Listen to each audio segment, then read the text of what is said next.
ನಾರಿ ಶಕ್ತಿ ಮಸೂದೆಯಿಂದ ಕ್ಷೇತ್ರಗಳ ತಾರತಮ್ಯ ಆಗುತ್ತೆ ಅಂತ ಹೇಳಿ ಸಾಕಷ್ಟು ಚರ್ಚೆಗಳು ನಡೀತಾ ಇತ್ತು. ಆದರೆ ಯಾವುದೇ ಕಾರಣಕ್ಕೂ ಹಿಂಗಾಗೋದಿಲ್ಲ. ರಾಜ್ಯವಾರು ಕ್ಷೇತ್ರ ಹಂಚಿಕೆಯಲ್ಲಿ ವ್ಯತ್ಯಾಸಗಳು ನಡೆಯಲ್ಲ. ಎಲ್ಲಾ ರಾಜ್ಯಗಳಿಗೂ ನ್ಯಾಯಯುತ ಅನುಪಾತವೇ ಅಳವಡಿಕೆ ಆಗುತ್ತೆ. ಒಟ್ಟು ಲೋಕಸಭಾ ಕ್ಷೇತ್ರಗಳಲ್ಲಿ 50% ಹೆಚ್ಚಳ ಆಗುತ್ತೆ. ಇದೇ ಆಧಾರದಲ್ಲಿ ಪ್ರತಿ ರಾಜ್ಯಕ್ಕೂ 50% ಹೆಚ್ಚಳ ಮಾಡ್ತೀವಿ. ಪ್ರತಿ ರಾಜ್ಯಕ್ಕೂ ಆಯಾ ರಾಜ್ಯವಾರು ಜನಸಂಖ್ಯೆ ಆಧಾರದ ಮೇಲೆನೆ ಈ ಮಸೂದೆ ಅಪ್ಲೈ ಆಗುತ್ತೆ. ಇನ್ನು ಮಸೂದೆ ಕುರಿತಂತೆ ಪ್ರತಿಪಕ್ಷಗಳು ವಿವಾದವನ್ನ ಮಾಡಿದ ಬೆನ್ನಲ್ಲೇ ಈ ಮಾಹಿತಿಯನ್ನ ನೀಡಲಾಗ್ತಾ ಇದೆ. ಸರ್ಕಾರದ ಉನ್ನತ ಮೂಲಗಳಿಂದ ಈ ಮಾಹಿತಿ ಲಭ್ಯವಾಗಿದೆ. ನ್ಯೂಸ್ 18ಗೆ ಸರ್ಕಾರದ ಉನ್ನತ ಮೂಲಗಳಿಂದ ಮಾಹಿತಿ ಲಭ್ಯವಾಗಿದೆ. 2011ರ ಜನಗಣತಿ ಆಧರಿಸಿ ಕ್ಷೇತ್ರವನ್ನ ಹೆಚ್ಚಿಲ್ಲ. ಈಗ ಆಪೋಸ್ ಯಾಕೆ ಕೇಳಿ ಬರ್ತಾ ಇತ್ತು, ವಿರೋಧ ಯಾಕೆ ಮಾಡಲಾಗ್ತಾ ಇತ್ತು ಅಂತಂದ್ರೆ ಪ್ರತಿಪಕ್ಷದವರು ದಕ್ಷಿಣದ ರಾಜ್ಯಗಳಿಗೆ ಅನ್ಯಾಯ ಆಗುತ್ತೆ, ಯಾವುದೇ ಕಾರಣಕ್ಕೂ ಅನ್ಯಾಯ ಆಗಲ್ಲ ಅಂತ ಹೇಳಿ ಈಗ ವಿವಾದದ ಬೆನ್ನಲ್ಲೇ ಮಾಹಿತಿಯನ್ನ ನೀಡಲಾಗ್ತಾ ಇದೆ. ರಾಜ್ಯಗಳು ಈಗಿರುವಂತಹ ಸ್ಥಾನಗಳ ಪ್ರಮಾಣವೂ ಬದಲಾಗಲ್ಲ. ನಾರಿ ಶಕ್ತಿ ವಂದನ್ ಮಸೂದೆ ಮಂಡನೆಗೆ ಕೇಂದ್ರ ಸಿದ್ಧತೆಯನ್ನ ಮಾಡಿಕೊಳ್ತಾ ಇದೆ. ಕ್ಷೇತ್ರಗಳ ತಾರತಮ್ಯ ಅನ್ಯಾಯ ಅಂತ ಹೇಳಿ ಪ್ರತಿಪಕ್ಷಗಳು ದೊಡ್ಡ ಮಟ್ಟದಲ್ಲಿ ಇದನ್ನ ವಿರೋಧ ವ್ಯಕ್ತಪಡಿಸೋದಕ್ಕೆ ತಯಾರಿಗಳನ್ನ ಮಾಡಿಕೊಂಡಿವೆ. ಮಸೂದೆ ವಿರುದ್ಧ ಪ್ರತಿಪಕ್ಷಗಳು ಅಖಾಡಕ್ಕಿಳಿದಿವೆ. ಒಂದ್ ಕಡೆ ಈ ಮಸೂದೆಯನ್ನ ಮುಂದಿಟ್ಕೊಂಡು ಕ್ಷೇತ್ರ ಮರು ವಿಂಗಡಣೆಗೆ ಕೇಂದ್ರ ಸರ್ಕಾರ ಮುಂದಾಗಿದೆ ಅಂತ ಹೇಳಿ ಪ್ರತಿಪಕ್ಷಗಳು ಆರೋಪ ಮಾಡ್ತಾ ಇವೆ. ಇನ್ನೊಂದು ಕಡೆ ಒಂದು ವೇಳೆ ಈ ಕ್ಷೇತ್ರ ಮರು ವಿಂಗಡಣೆ ಏನಾಗುತ್ತೆ, ಈಗ ಏನು ಮಹಿಳಾ ಮೀಸಲಾತಿ ಬಿಲ್ ಜಾರಿಗೆ ತರಬೇಕು ಅಂತೆಲ್ಲ ಚರ್ಚೆಗಳಾಗ್ತಾ ಇದೆ. ಕೇಂದ್ರ ಸರ್ಕಾರ ಎಲ್ಲರ ಸಹಕಾರವನ್ನ ಕೇಳ್ತಾ ಇದೆ. ಒಂದ್ ವೇಳೆ ಹಿಂಗಾದ್ರೆ ಕ್ಷೇತ್ರಗಳಿಗೆ ತಾರತಮ್ಯ ಆಗುತ್ತೆ, ಅದರಲ್ಲೂ ದಕ್ಷಿಣದ ರಾಜ್ಯಗಳಿಗೆ ಇದರಿಂದ ದೊಡ್ಡ ಲಾಸ್ ಆಗುತ್ತೆ ಅಥವಾ ತಾರತಮ್ಯ ಆಗುತ್ತೆ ಅಂತ ಹೇಳಿ ಪ್ರತಿಪಕ್ಷಗಳು ಒಂದು ವಾದವನ್ನ ಮುಂದಿಡ್ತಾ ಇವೆ.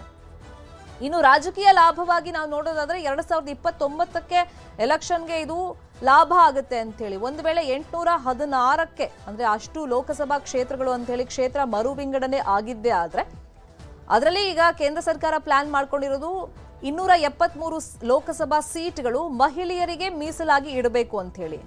ಈಗ ಕ್ಷೇತ್ರ ಮರು ವಿಂಗಡಣೆ ನೆಪದಲ್ಲಿ ಈ ಬಿಲ್ನ ಪಾಸ್ ಮಾಡುವಕ್ಕೆ ಈಗ ಕೇಂದ್ರ ಸರ್ಕಾರ ಚಿಂತನೆಯಲ್ಲಿದೆ. ಅಂದ್ರೆ ಆ ತಯಾರಿಗಳನ್ನ ಮಾಡಿಕೊಂಡಿದೆ. 2011ರ ಜನಗಣತಿ ಆಧರಿಸಿನೇ ಈಗ ಈ ಬಿಲ್ ಮಂಡನೆಗೆ ತಯಾರಿಗಳನ್ನ ಮಾಡಿಕೊಂಡಿದೆ. Davanagere by election effect, Congress ಸದಸ್ಯತ್ವದಿಂದ ಅಬ್ದುಲ್ ಜಬ್ಬಾರನ್ನ ಅಮಾನತು ಮಾಡಲಾಗಿದೆ. ಕೆಪಿಸಿಸಿ ಅಧ್ಯಕ್ಷ ಡಿಕೆ ಶಿವಕುಮಾರ್ ಅಮಾನತನ್ನ ಮಾಡಿದ್ದಾರೆ. ನಿನ್ನೆ ಒಂದು ಹಿಂಟ್ ಅನ್ನ ಕೊಟ್ಟಿದ್ರು, ಒಂದಿಷ್ಟು ವರದಿಗಳು ನನ್ನ ಕೈ ಸೇರಿದೆ, ಇನ್ನೂ ಒಂದು ವರದಿ ಬರಬೇಕಾಗಿದೆ, ಆ ವರದಿ ಆಧರಿಸಿ ಮುಂದೆ ಕ್ರಮ ಆಗುತ್ತೆ, ಶಿಸ್ತು ಕ್ರಮಗಳನ್ನ ನಾನು ಡಿಸೈಡ್ ಮಾಡ್ತೀನಿ ಅಂತ ಹೇಳಿದ್ರು. ಇದೀಗ ದಾವಣಗೆರೆ ಬೈ ಎಲೆಕ್ಷನ್ ಎಫೆಕ್ಟ್ ಜೋರಾಗಿ ತಡ್ತಾ ಇದೆ ಜಮೀರ್ ಅಂಡ್ ಟೀಮ್ಗೆ. ಕಾಂಗ್ರೆಸ್ ಸದಸ್ಯತ್ವದಿಂದಲೇ ಅಬ್ದುಲ್ ಜಬ್ಬಾರ್ನನ್ನ ಅಮಾನತು ಮಾಡಲಾಗಿದೆ. ಕೆಪಿಸಿಸಿ ಅಧ್ಯಕ್ಷ ಡಿಕೆ ಶಿವಕುಮಾರ್ ಅವರು ಅಮಾನತು ಮಾಡಿದ್ದಾರೆ. ಮೊದಲು ಇವರಿಗೆ ರಾಜೀನಾಮೆಯನ್ನ ಕೊಡೋದಕ್ಕೆ ಹೇಳಲಾಗಿತ್ತು.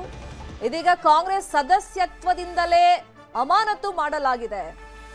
ಎಲೆಕ್ಷನ್ ಸಂದರ್ಭದಲ್ಲಿ ಅಂದ್ರೆ ಮೊನ್ನೆ ದಾವಣಗೆರೆ ದಕ್ಷಿಣ ವಿಧಾನಸಭಾ ಉಪಚುನಾವಣೆ ಸಂದರ್ಭದಲ್ಲಿ ಪಕ್ಷ ವಿರೋಧಿ ಚಟುವಟಿಕೆಯನ್ನ ಇವರು ನಡೆಸಿದ್ದಾರೆ ಅಂತ ಹೇಳಿ ಅಲ್ಪಸಂಖ್ಯಾತ ಮುಖಂಡರೇ ಆರೋಪಗಳನ್ನ ಮಾಡಿದ್ರು. ಹೈಕಮಾಂಡ್ ನಾಯಕರ ಗಮನಕ್ಕೂ ತಂದಿದ್ರು. ಹೈಕಮಾಂಡ್ ಇದನ್ನ ಬಹಳ ಗಂಭೀರವಾಗಿ ಪರಿಗಣಿಸ್ತು.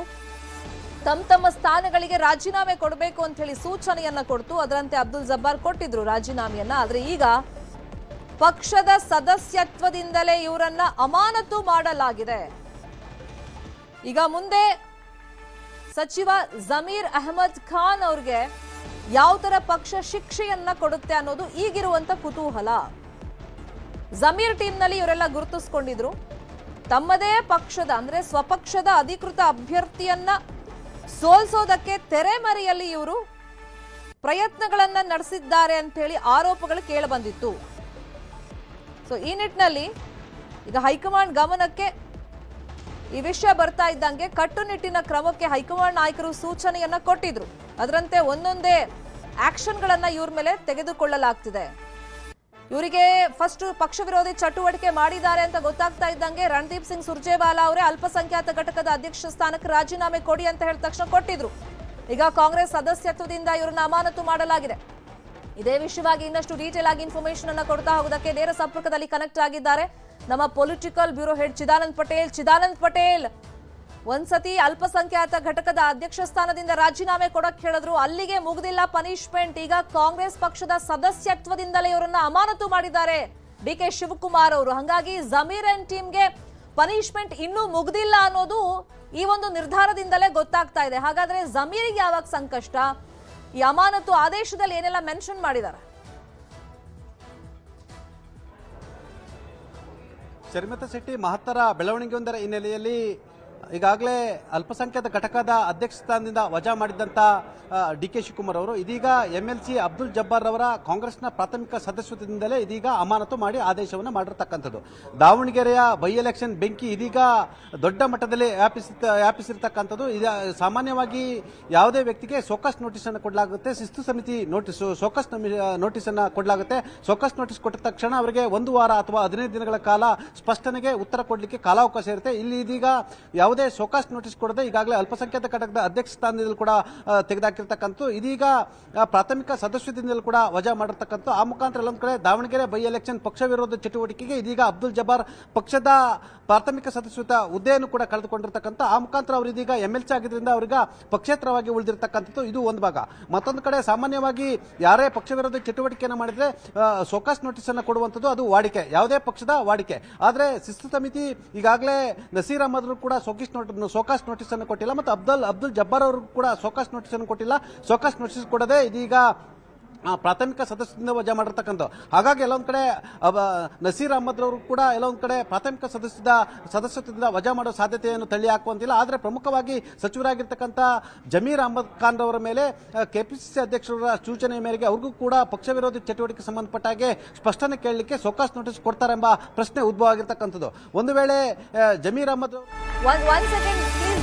ಪಟೇಲ್ ಈಗ ಜಮೀರ್ ಟೀಮ್ ಅಲ್ಲಿ ಇದ್ದಂತ ಅಬ್ದುಲ್ ಜಬ್ಬಾರ್ ಮೇಲೆ ಕ್ರಮ ಆಯಿತು, ನಸೀರ್ ಅಹಮದ್ ಮೇಲೂ ಕ್ರಮ ಆಯಿತು. ನೆಕ್ಸ್ಟ್ ಹಾಗಾದ್ರೆ ಈಗ ಜಮೀರ್ ಸರದಿನ ಸಚಿವ ಜಮೀರ್ಗೂ ಕಾದಿದೆಯಾ ಸಂಕಷ್ಟ? ಜಬ್ಬಾರ್, ನಸೀರ್, ನೆಕ್ಸ್ಟ್ ಜಮೀರ. ಹಾಗಾದ್ರೆ ಜಮೀರ್ ಸಚಿವ ಸ್ಥಾನಕ್ಕೆ ಕುತ್ತು ಬರುತ್ತಾ? ಪಕ್ಷ ವಿರೋಧಿ ಚಟುವಟಿಕೆಗೆ ತಲೆದಂಡವನ್ನ ಮಾಡಲಾಗುತ್ತಾ? ತಮ್ಮದೇ ಪಕ್ಷದ ಅಧಿಕೃತ ಅಭ್ಯರ್ಥಿ ವಿರುದ್ಧ ಇವರು ಪಕ್ಷ ವಿರೋಧಿ ಚಟುವಟಿಕೆಯನ್ನ ಮಾಡಿದ್ದಾರೆ. ಅಭ್ಯರ್ಥಿಯನ್ನ ಸೋಲಿಸುವಂತ ನಿಟ್ಟಿನಲ್ಲಿ SDPIಗೆ ಬೆಂಬಲವನ್ನ ಕೊಟ್ಟಿದ್ರು, ಅದು ಹಣಕಾಸಿನ ನೆರವನ್ನು ಕೊಟ್ಟಿದ್ರು ಅಂತ ಹೇಳಿ ಆರೋಪಗಳು ಬಂದಿತ್ತು. ಶೋಕಾಸ್ ನೋಟಿಸ್ ಇಲ್ಲದೆ ಈಗ ಒಂದ್ ಕಡೆ ಅಬ್ದುಲ್ ಜಬ್ಬಾರ್ ಮೇಲೂ ಕ್ರಮ ಆಯಿತು, ನಸೀರ್ ಅಹಮದ್ ಮೇಲೂ ಕ್ರಮ ಆಯಿತು. ನೆಕ್ಸ್ಟ್ ಈಗ ಸಚಿವ ಜಮೀರ್ ಅಹಮದ್ ಖಾನ್ ಅವರ ಸರದಿನ ಅಂತ ಹೇಳಿ ಚರ್ಚೆಗಳು ಹುಟ್ಕೊಂಡಿದೆ. ನಿನ್ನೆ ಸಿದ್ದರಾಮಯ್ಯ ಅವರನ್ನು ಕೂಡ ಭೇಟಿ ಮಾಡಿ ಸುಮಾರು 2 ಗಂಟೆಗಳ ಕಾಲ ಇದೇ ವಿಷಯವಾಗಿ ಜಮೀರ್ ಅಹಮದ್ ಖಾನ್ ಚರ್ಚೆಯನ್ನು ಮಾಡಿದ್ರು. ಇದೇ ವಿಚಾರವಾಗಿ ಇನ್ನಷ್ಟು ಡೀಟೇಲ್ ಆಗಿ ಇನ್ಫಾರ್ಮೇಶನ್ ಕೊಡ್ತಾ ಹೋಗೋದಕ್ಕೆ ಒನ್ಸ್ ಅಗೇನ್ ಲೈವ್ ನಲ್ಲಿ ಕನೆಕ್ಟ್ ಆಗಿದ್ದಾರೆ ನಮ್ಮ political bureau head Chidanand Patel. Chidanand Patel, ನೀವು ಹೇಳ್ತಾ ಇದ್ರಿ ನೆಕ್ಸ್ಟ್ ಹಾಗಾದ್ರೆ ಸಚಿವ ಜಮೀರ್ ಅಹಮದ್ ಖಾನ್ ಸರದಿನ, ಯಾಕಂದ್ರೆ ನಿನ್ನೆ ಒಂದಿಷ್ಟು ಎಕ್ಸ್ಪ್ಲನೇಷನ್ ಕೊಟ್ಟರು ಕೂಡ ಸಿದ್ದರಾಮಯ್ಯ ಅವರೇ ಖಡಕ್ ಆಗಿ ಹೇಳಿದ್ದಾರೆ, ನೀನು ಏನ್ ಆನ್ಸರ್ ಮಾಡೋದಿದ್ರು ಅದನ್ನ ಹೈಕಮಾಂಡ್ ಮುಂದೆ ನಾಯಕರ ಮುಂದೆ ಮಾಡು ಅಂತೇಳಿ. ಹಂಗಾಗಿ ಯಾವಾಗ ಜಮೀರ್ ಮೇಲೆ ಕ್ರಮ?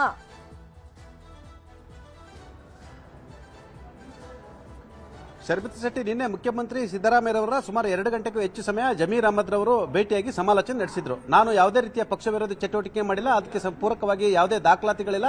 ಇಲ್ಲಿ ಪಕ್ಷದೊಳಗಡೆ ಅಲ್ಪಸಂಖ್ಯಾತರ ನಡುವಿನ ನಾಯಕತ್ವಕ್ಕಾಗಿ ಮತ್ತು ನನ್ನನ್ನು ಮಂತ್ರಿ ಸ್ಥಾನದಿಂದ ಕೆಳಗಿಳಿಸಿದ್ರೆ ಬೇರೊಬ್ಬರು ಮಂತ್ರಿ ಆಗಬಹುದು ಅಂತೇಳಿ ಸ್ಟ್ರಾಟಜಿನ ಮಾಡಿರೋದು ಮತ್ತು ಇದರ ಹಿಂದೆ ದೊಡ್ಡ ನಾಯಕರ ಬೆಂಬಲ ಇದೆ ಅಂತೇಳಿ ಗಂಭೀರ ಆರೋಪವನ್ನು ಮಾಡಿರ್ತಕ್ಕಂಥದ್ದು ಮತ್ತು ಅಳಲನ್ನು ತೋಡ್ಕೊಂಡಿರ್ತಕ್ಕಂಥದ್ದು. ಈ ಸಂಬಂಧಪಟ್ಟಾಗೆ ಹೈಕಮಾಂಡ್ ಏನು ಹೇಳುತ್ತೆ ಅದನ್ನು ಕೇಳಬೇಕಂತೇಳಿ ಮುಖ್ಯಮಂತ್ರಿಗಳು ಕೂಡ ಎಲ್ಲೊಂದು ಕಡೆ ಈ ಪ್ರಕರಣದಲ್ಲಿ ಅಂತರ ಕಾಯ್ದುಕೊಳ್ಳಲಿಕ್ಕೆ ಪ್ರಯತ್ನವನ್ನು ಮಾಡಿರ್ತಕ್ಕಂಥದ್ದು. ಈ ಎಲ್ಲ ಬೆಳವಣಿಗೆ ನಡುವೆ ಸಾಮಾನ್ಯವಾಗಿ ಪಕ್ಷ ವಿರೋಧಿ ಚಟುವಟಿಕೆಗೆ ಸಂಬಂಧಪಟ್ಟ ಸೋಕಾಸ್ ನೋಟಿಸ್ ಅನ್ನು ಕೊಡುತ್ತೆ. ಆ ಸೋಕಾಸ್ ನೋಟಿಸ್ ನಲ್ಲಿ ಉತ್ತರವನ್ನು ಕೇಳಲಾಗ್ತದೆ. ಸುಮಾರು 7 ರಿಂದ 15 ದಿನಗಳ ಕಾಲ ಉತ್ತರಕ್ಕೆ ಕಾಲಾವಕಾಶ ಕೊಡುತ್ತೆ. ಕಾಲಾವಕಾಶ ಕೊಟ್ಟ ನಂತರ ಉತ್ತರ ನೀಡಿದ ನಂತರ ಉತ್ತರ ಅಸ್ಪಷ್ಟತೆ ಇದ್ರೆ ಮತ್ತು ಶಿಸ್ತು ಸಮಿತಿಗೆ ಅವರು ಕೊಟ್ಟತಕ್ಕಂಥ ಉತ್ತರಕ್ಕೆ ಪೂರಕ ದಾಖಲೆಗಳಿಲ್ಲ ಅಂತ ಹೇಳಿದ್ರೆ ಅಂತವರನ್ನ ಪಕ್ಷ ವಿರೋಧಿ ಚಟುವಟಿಕೆ ಆಧಾರದ ಮೇಲೆ ಅಮಾನತು ಮಾಡಲಾಗುತ್ತೆ.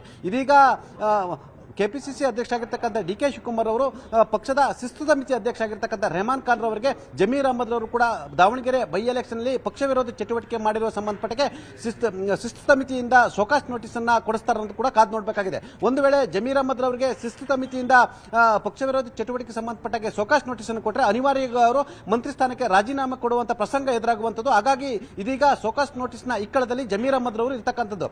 ಈಗಾಗಲೇ ಅಬ್ದುಲ್ ಜಬ್ಬಾರ್ ಮತ್ತು ನಸೀರ್ ಅಹಮದ್ ಅವರ ಮೇಲೆ ಕ್ರಮ ಆಗಿರ್ತಕ್ಕಂಥ, ಹಾಗಾಗಿ ಜಮೀರ್ ಅಹಮದ್ ಅವರ ಮೇಲೆ ಕೂಡ ಕ್ರಮ ಆಗುವ ಸಾಧ್ಯತೆಯನ್ನು ಕೂಡ ತಳ್ಳಿ ಹಾಕುವಂತಿಲ್ಲ ಹೇಳಲಾಗ್ತದೆ. ಯಾಕಂತ ಹೇಳಿದ್ರೆ ದಾವಣಗೆರೆ ಬೈ ಎಲೆಕ್ಷನ್ ವಿಚಾರ ಸಂಬಂಧಪಟ್ಟಾಗೆ SDPIಗೆ ನೆರವಿನ ವಿಚಾರ ಸಂಬಂಧಪಟ್ಟಾಗೆ ಹೈಕಮಾಂಡ್ ಗಂಭೀರವಾಗಿ ಪರಿಗಣಿಸಿರ್ತಕ್ಕಂಥದ್ದು. ಹಾಗಾಗಿ ಜಮೀರ್ ಅಹಮದ್ ಅವರ ಮಂತ್ರಿ ಸ್ಥಾನಕ್ಕೆ ಕೂತು ಬರುವ ಸಾಧ್ಯತೆ ಇದೆ ಎಂಬ ಮಾತು ಕೂಡ ಕೇಳಿ ಬರ್ತಿರ್ತಕ್ಕಂಥದ್ದು. ಶರ್ಮಿತಾ ಶೆಟ್ಟಿ, ಚಿದಾನಂದ್ ಪಟೇಲ್, ಇಲ್ಲೊಂದು ಬಿಸಿ ತುಪ್ಪನೂ ಇದೆ ಕಾಂಗ್ರೆಸ್ಗೆ. ಯಾಕಂದ್ರೆ ಅಲ್ಪಸಂಖ್ಯಾತ ವೋಟ್ ಬ್ಯಾಂಕ್ ಮೇಲೆ ಯಾವಾಗಲೂ ಕಾಂಗ್ರೆಸ್ ಕಣ್ಣನ್ನ ಇಟ್ಟಿರುತ್ತೆ, ಓಲೈಕೆ ರಾಜಕಾರಣ ಮಾಡುತ್ತೆ. ಈಗ ಒಂದು ವೇಳೆ ಸಚಿವ ಜಮೀರ್ ಅಹಮದ್ ಖಾನ್ ಮೇಲೂ ಕೂಡ ಅವರು ಟೀಮ್ ಮೆಂಬರ್ಸ್ ಹೆಂಗಾಯ್ತು ಇತ್ತು, ಅದೇ ರೀತಿ ಶಿಸ್ತು ಕ್ರಮ ಏನಾದರೂ ಕೈಗೊಂಡ್ರೆ ಆಲ್ರೆಡಿ ಎಚ್ಚರಿಕೆಯನ್ನ ಕೊಟ್ಬಿಟ್ಟಿದ್ದಾರೆ. ನಾವು ವಿವಿಧ ಸ್ಥಾನಗಳಲ್ಲಿ ಏನ್ ಕೂತಿದ್ದೀವಿ ಮುಸ್ಲಿಂ ಮುಖಂಡರು, ನಾವು ಸಾಮೂಹಿಕವಾಗಿ ರಾಜೀನಾಮೆ ಕೊಡಬೇಕಾಗುತ್ತೆ ಅಂತ ಹೇಳಿ.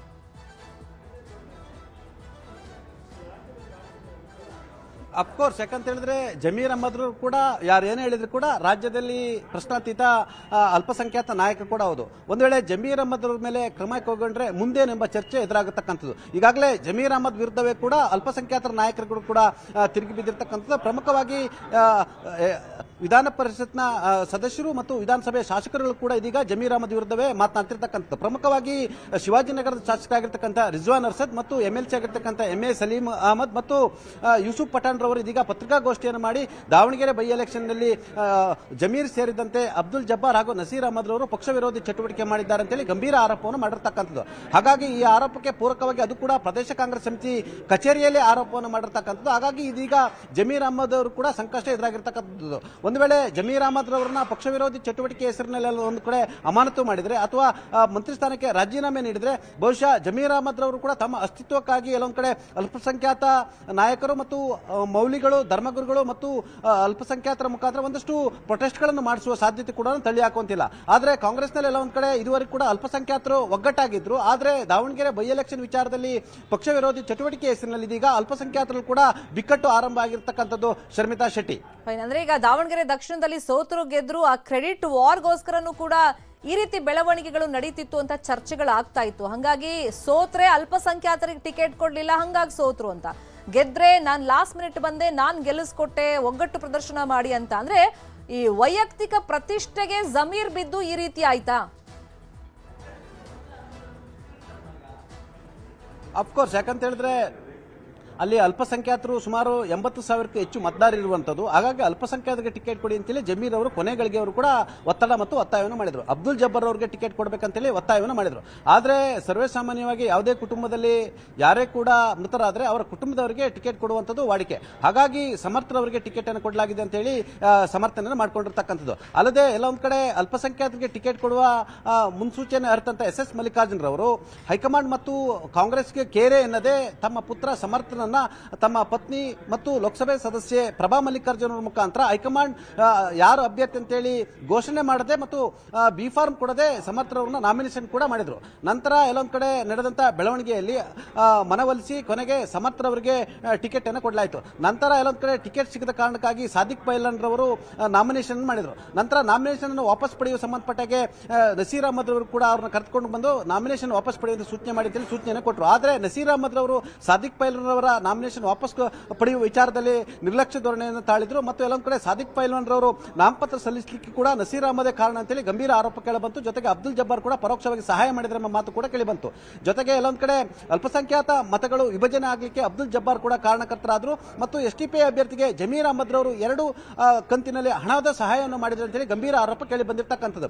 ಹಾಗಾಗಿ ಎಲ್ಲೊಂದು ಕಡೆ ಕಾಂಗ್ರೆಸ್ ಇದೀಗ ಅಲ್ಪಸಂಖ್ಯಾತರ ಮತಗಳಿಗಿಂತಲೂ ಕೂಡ ಸಿದ್ಧಾಂತದ ವಿರುದ್ಧ ಮತ್ತು ಅಧಿಕೃತ ಅಭ್ಯರ್ಥಿ ವಿರುದ್ಧ ತಿರುಗಿ ಬಿದ್ದವರಿಗೆ ಮತ್ತು ಮತವಿಭಜನೆ ಕಾರಣರಾದವರ ಮೇಲೆ ಕೆಂಗಣ್ಣು ಬೀರಿರ್ತಕ್ಕಂಥ ಆ ಮುಖಾಂತರ ಇದೀಗ ಸೋಕಸ್ ನೋಟಿಸ್ ಅನ್ನು ಕೊಡದೆ ಕೂಡ ಇದೀಗ ಜಬ್ಬಾರ್ ಅವರನ್ನ ಅಲ್ಪಸಂಖ್ಯಾತ ಘಟಕದಿಂದ ವಜಾ ಮಾಡಿರ್ತಕ್ಕಂಥದ್ದು. ಜೊತೆಗೆ ಪ್ರಾಥಮಿಕ ಸದಸ್ಯದಿಂದಲೂ ಕೂಡ ಅಮಾನತು ಮಾಡಿರುವಂಥದ್ದು. ನಸೀರ್ ಅಹಮದ್ ರವರನ್ನ ಮುಖ್ಯಮಂತ್ರಿಗಳ ರಾಜಕೀಯ ಕಾರ್ಯದರ್ಶಿ ಹುದ್ದೆಯಿಂದ ಕೂಡ ವಜಾ ಮಾಡಿರ್ತಕ್ಕಂಥದ್ದು. ಇದೀಗ ಜಮೀರ್ ಅಹಮದ್ ರವರಿಗೆ ಕೂಡ ಮಂತ್ರಿ ಸ್ಥಾನಕ್ಕೆ ಕುತ್ತು ಬಂದಿರತಕ್ಕಂಥದ್ದು. ಈ ಎಲ್ಲದರ ನಡುವೆ ಕೂಡ ಎಲ್ಲೊಂದು ಕಡೆ ಜಮೀರ್ ಅಹಮದ್ ಮತ್ತು ನಸೀರ್ ಅಹಮದ್ ರವರು ಮುಖ್ಯಮಂತ್ರಿ ಸಿದ್ದರಾಮಯ್ಯ ಅವರ ಅತ್ಯಪ್ತ ಬಳಗಲ್ಲಿದ್ದಂಥವರು. ಹಾಗಾಗಿ ಇದು ಎಲ್ಲೊಂದು ಕಡೆ ಮುಖ್ಯಮಂತ್ರಿಗಳ ಒಂದು ಕಡೆ ಪೀಕಲಾಟ, ಜೊತೆಗೆ ಮುಖ್ಯಮಂತ್ರಿ ಕೂಡ ಅತಿ ದೊಡ್ಡ ಹಿನ್ನಡೆ ಅಂತ ಕೂಡ ವಿಶ್ಲೇಷಣೆಯನ್ನು ಮಾಡಲಾಗ್ತಿದೆ. ಶರ್ಮಿತಾ ಶೆಟ್ಟಿ, ಥ್ಯಾಂಕ್ ಯು ಚಿದಾನಂದ ಪಟೇಲ್ ಈ ಕ್ಷಣದ ಮಾಹಿತಿಯನ್ನು ಕೊಟ್ಟಿದ್ದಕ್ಕೆ.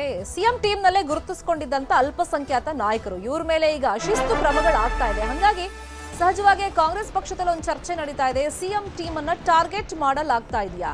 ಇದೇ ವಿಷಯವಾಗಿ DK ಶಿವಕುಮಾರ್ ವಿರುದ್ಧ KN ರಾಜಣ್ಣ ಕಿಡಿಕಾರಿದ್ದಾರೆ. ದೊರೆ ಮಾಡಿದ್ರೆ ದಂಡ ಇಲ್ಲ ಅಂತ ಹೇಳಿ ರಾಜಣ್ಣ ಹೇಳಿದ್ದಾರೆ. ರಾಹುಲ್ ಯಾರು ಅಂತ ಸದ್ಗುರು ಪ್ರಶ್ನಿಸಿದ್ರು. ಅವ್ರ ಜೊತೆಗೆ ಕುಳಿತುಕೊಂಡಾಗ ಶಿಸ್ತು ಎಲ್ಲಿ ಹೋಗಿತ್ತು? ದೊರೆ ಮಾಡಿದ್ದಕ್ಕೆ ದಂಡ ಇಲ್ಲ ಅನ್ನೋ ಮಾತಿದೆ. ವೇದಗಳು ಸುಳ್ಳಾದ್ರೂ ಗಾದೆಗಳು ಸುಳ್ಳಾಗೋದಿಲ್ಲ. ಈಗ ನಡೀತಾ ಇರೋದು ಅದೇನೇ ಅಂತ ರಾಜಣ್ಣ ಹೇಳಿದ್ದಾರೆ. ಅಂದ್ರೆ ಪರೋಕ್ಷವಾಗಿ DK ಶಿವಕುಮಾರ್ ವಿರುದ್ಧ ಅಸಮಾಧಾನವನ್ನ ವ್ಯಕ್ತಪಡಿಸಿದ್ದಾರೆ KN ರಾಜಣ್ಣ. KN ರಾಜಣ್ಣ ಅವ್ರ ಬೆಳವಣಿಗೆ ಗೊತ್ತೇ ಇದೆ. ಈ ವೋಟ್ ಚೋರಿ ಬಗ್ಗೆ ಅಭಿಯಾನ ಮಾಡ್ತಾ ಇದ್ದಂತ ಸಂದರ್ಭದಲ್ಲಿ ಅವ್ರು ಕೊಟ್ಟಂತ ಸ್ಟೇಟ್ಮೆಂಟ್ ಅನ್ನೇ ಟಾರ್ಗೆಟ್ ಮಾಡಿಕೊಂಡು ಸಿಎಂ ಬಣದಲ್ಲಿ ಗುರುತಿಸಿಕೊಂಡಿದ್ದಂತ ರಾಜಣ್ಣ ಅವರ ವಿರುದ್ಧವಾಗಿ ಹೈಕಮಾಂಡ್ಗೆ ದೂರನ್ನ ಕೊಟ್ಟು ಸಚಿವ ಸ್ಥಾನದಿಂದಲೇ ಅವ್ರು ತೆಗೆಸಲಾಗಿತ್ತು, ಪಿತೂರಿ ಇತ್ತು ಅಂತ ಅವರೇ ನೇರವಾಗಿ ಆರೋಪ ಮಾಡಿದ್ರು. ಈಗ ದೊರೆ ಮಾಡಿದ್ರೆ ತಪ್ಪಿಲ್ಲ ಅಂತ ಹೇಳಿ ಸಿಎಂ ಟೀಮ್ನೇ ಟಾರ್ಗೆಟ್ ಮಾಡ್ತಿದ್ದಾರೆ ಅಂತ ಪರೋಕ್ಷವಾಗಿ ಡಿ ಕೆ ಶಿವಕುಮಾರ್ ಕಡೆನೆ ಬೋಟ್ ಮಾಡಿ ತೋರಿಸಿದ್ದಾರೆ ರಾಜಣ್ಣ. ಕಾಂಗ್ರೆಸ್ ಪಕ್ಷ ಅಂದ್ರೆ ಶಿಸ್ತಿನ ಪಕ್ಷ. ಈ ಶಿಸ್ತು ಜಾರಿ ಮಾಡುವಾಗ ಈಗ ಸದ್ಗುರು ರಾಹುಲ್ ಗಾಂಧಿನ ಹೇಳಿದ್ರು. ಯಾರು ನನಗೆ Rahul Gandhi I don't know who is Rahul Gandhi ಅಂತ ಹೇಳಿದ್ರು. ಅವನ ಜೊತೆನಲ್ಲಿ ಹೋಗಿ ಕೂತ್ಕೊಂಡಿದ್ದಕ್ಕೆ ಶಿಸ್ತು ಮೀರೋದಿಲ್ವಾ? ಅಂಥದ್ದೆಲ್ಲ ಈಗ ದೊರೆ ಮಾಡಿದ್ದಕ್ಕೆ ದಂಡ ಇಲ್ಲ ಅಂತಕ್ಕಂಥದ್ದು ಗಾದೆ ಇದೆ. ವೇದಗಳು ಸುಳ್ಳಾದರೂ ಗಾದೆಗಳು ಸುಳ್ಳಾಗೋದಿಲ್ಲ. ಈಗ ಆ ಥರ ನಡೀತದೆ, ನಡವಳಿಕೆನೂ ಹಂಗೆ ಇದೆ.